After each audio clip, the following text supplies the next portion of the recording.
Shalom Uvracha et bienvenue à tous dans notre rubrique analyse de la paracha de la semaine. Cette semaine, parachat Pekoudé.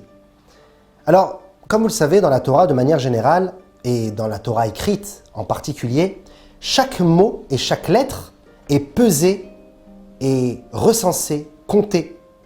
Et il n'y a rien en plus dans la Torah. Toutes les halachot qui sont apprises ne sont pas supplémentaires, chaque lettre est précise.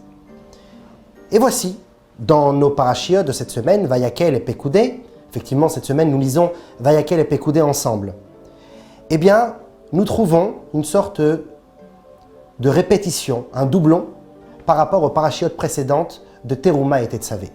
Dans les parashiot de Teruma et Tetzavé, nous avons déjà parlé du plan architectural du Mishkan, du sanctuaire, quels vont être les objets à apporter au temple, quelles seront les personnes aptes à apporter des cadeaux, quel genre de cadeaux, quel genre de dons, tous les détails. Et puis, dans notre paracha de Vayakel, la semaine dernière en réalité, dans la paracha de Vayakel, la construction est faite de manière effective. Et enfin, dans notre paracha de cette semaine, Pekoudé, alors on répète tous les détails que nous avons déjà vus dans Teruma, Tetzavé et Vayakel également. Si la Torah n'a voulu que avoir l'intention de nous dire que dans Vayakel et Pekoudé, eh bien tout cela a été fait de manière très précise avec tous les détails que Akadosh Baruch Hu avait demandé, on aurait dû tout simplement le préciser en un mot et de dire voilà, tout a été fait selon l'ordre de Dieu. Maintenant, Akadosh Baruch Hu peut venir et résider dans ce montage, dans ce Mishkan, dans ce sanctuaire. Pourquoi en faire toute une paracha et répéter de nouveau toutes les halachot? Une autre question est vue également dans une paracha similaire, parachat Nasso. Il est raconté là-bas que après que Moshe Rabbeinu ait monté le sanctuaire, eh bien, 12 des princes, les 12 princes d'Israël, ont apporté un sacrifice devant Hachem. Concrètement, tous ces sacrifices étaient similaires, complètement similaires. Lorsqu'on voit les textes, chaque chef de tribu apportait exactement la même chose que son frère, dans les détails. Et pourtant, la Torah se répète dans les détails de nouveau et nous dit à chaque fois que tel et tel chef de tribu avait apporté telle et telle chose. Pour à chaque fois les 12 tribus. Donc une vraie répétition. Une des réponses qui est amenée sur cela, c'est que de manière superficielle, extérieure, les sacrifices des 12 tribus avaient l'air effectivement égaux, avaient l'air d'être une répétition. Mais leur profondeur, leur valeur spirituelle, elle, n'était pas du tout identique entre l'un et l'autre.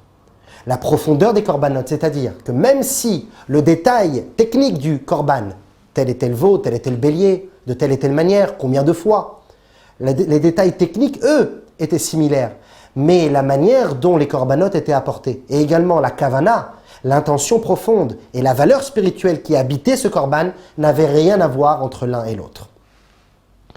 De cette même manière, nous pouvons expliquer pour notre paracha cette semaine, parachat Pekoudé. Vous savez, il est dit « Et les Pekoudé à Mishkan ». Voici les ordonnances de Mishkan, du sanctuaire. Mishkan, Haïdout, etc. Le sanctuaire de témoignage, etc. Il est écrit 2 fois ici le mot Mishkan à la suite. Mishkan, Mishkan. Et nos sages de nous expliquer, la Chassidoute nous explique profondément qu'il existe en réalité 2 sortes de Mishkan. Il y a le sanctuaire physique et il y a le sanctuaire spirituel.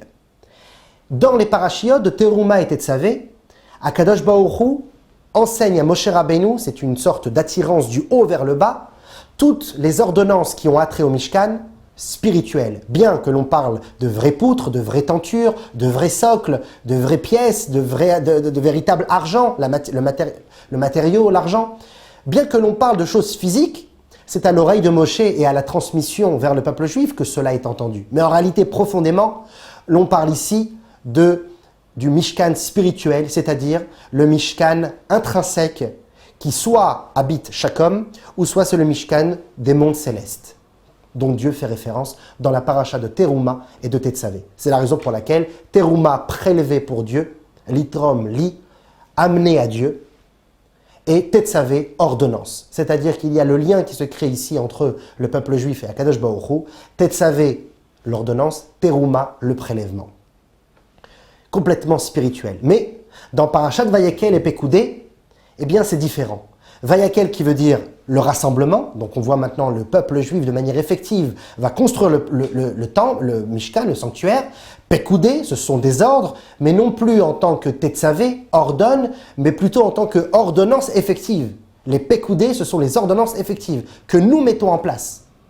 Donc on n'a plus affaire ici à la spiritualité du Mishkan, comme Teruma et Tetzavé, les parachiotes précédentes, mais plutôt à la matérialité physique et concrète du Mishkan.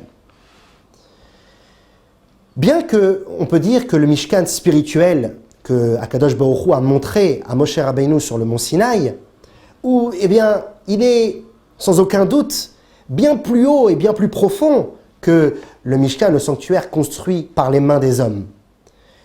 Eh bien, concrètement, où est-ce que Dieu a décidé de descendre et d'habiter? C'est dans le Mishkan, le sanctuaire humain, physique et matériel. Et c'est pour ça qu'il est dit « Vayechal Moshe et Amlacha ». Moshe termina le travail et juste après il est dit « Vayechas et Anan et Oel Moed ». Le nuage recouvra la tente d'assignation de Moshe. « Ukvod Hashem malé et Mishkan ». Et l'honneur de Dieu remplissait le Mishkan. C'est seulement lorsque Moshe et tous les autres petits Moshe et tous les serviteurs, les architectes, les enfants, les femmes, les hommes qui ont participé à tout cela, qui ont mis leur tête, leur cœur, leurs mains pour la construction du Mishkan, lorsqu'ils ont fini la construction matérielle, eh bien c'est à ce moment-là où Akadosh Baruch Hu, eh bien, se sentit bien en réalité dans ce Mishkan et décida d'amener sa présence concrète à l'intérieur. De là, nous apprenons un enseignement énorme et très important pour chaque juif. Il existe des moments, parfois dans notre vie, où nous dénigrons notre potentiel, notre force, ce que nous pouvons faire. Un homme peut penser et dire « Qu'est-ce que je suis?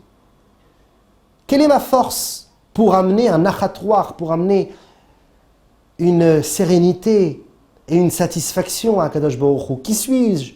Je ne suis qu'un morceau de chair, je ne suis qu'un humain. » Alors la Torah nous montre que bien au contraire, précisément parce que nous sommes dans un monde si bas, précisément parce que nous habitons un corps physique et matériel, Akadosh Baruch Hu désire, à travers notre corps, faire résider sa présence dans ce monde. C'est justement nous, et non pas les extraterrestres, c'est justement nous, les hommes physiques, matériels, pleins d'attirance et de pulsion à ce qui est bas de ce monde, que nous pouvons descendre dans les endroits les plus bas afin de les élever à travers Torah et mitzvot, une Torah intellectuelle et des mitzvot matériels, physiques, que nous pratiquons et exécutons.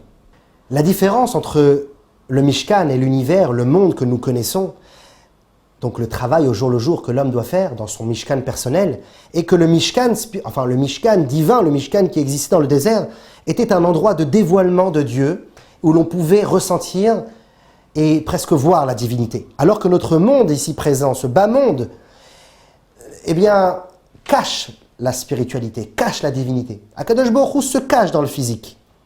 Et nous devons découvrir justement Akadosh Baruch Hu dans la matière. Notre but, c'est de pouvoir ressentir Dieu au jour le jour dans nos actions matérielles. Il y a 3 manières de le ressentir.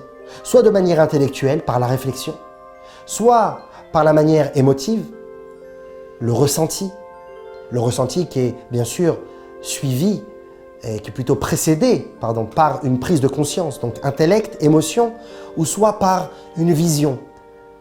Voir un coucher de soleil, on peut le voir de différentes manières, soit c'est beau la nature, ou soit Marabou Ma'asech Hashem, quelles sont grandes tes actions. C'est la raison pour laquelle notre paracha, en réalité, ne se répète pas. C'est un paracha de Vayakel et Pekouda ne se répète pas. C'est plutôt une affirmation de la divinité dans ce monde. Ce n'est plus seulement que le désir de Dieu de résider, mais c'est la résidence effective dans notre main au jour le jour. Shabbat Shalom et à la semaine prochaine.